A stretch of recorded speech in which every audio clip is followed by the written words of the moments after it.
ó sọ mi pé 5k ó rí gèlè tí Ìyábọ̀ máa ń wé ni jẹ́ ń fi gèlè 5k hàn ẹ́ máa bọ̀ wo pọ̀ ọmọ Yíbò ló pọ̀ jù àwọn ọmọkùnrin wọn dẹ ní.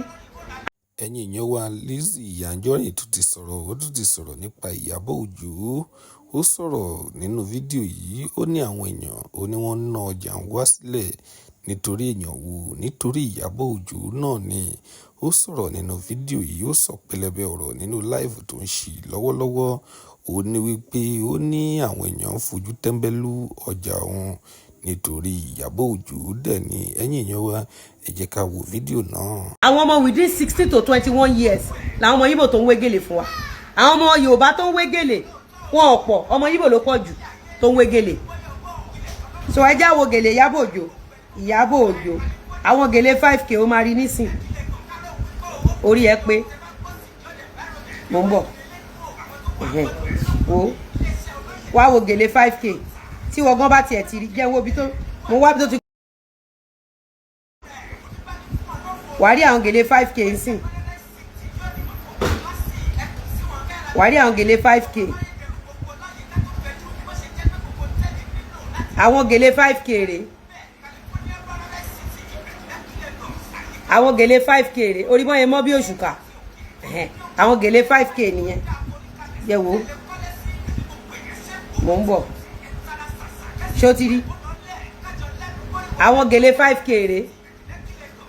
ó ti rí àwọn gèlè 5k nìyẹn wo ó lè san 25 fẹ́lẹ́ gan wọ́n máa gbà àwọn gèlè 25 nìyẹn ṣé bó rí pé ìgbà tó fẹ́ copy style mi ó ti rí gèlè 5000 ṣé ó ti rí bó ṣe rí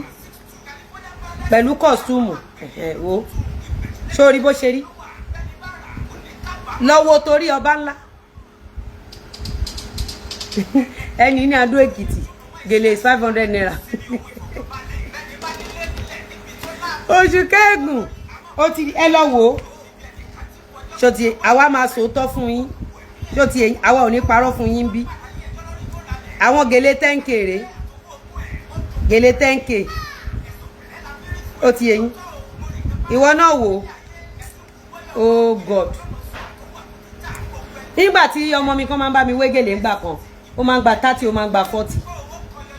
láti upper year dẹ̀ nìyẹn 2 years ago láti ń sọ 30 40 nísìnyìí ṣó ti yẹn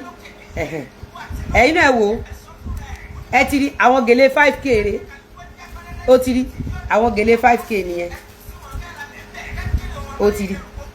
so àwọn gèlè 100 150 àwọn rèé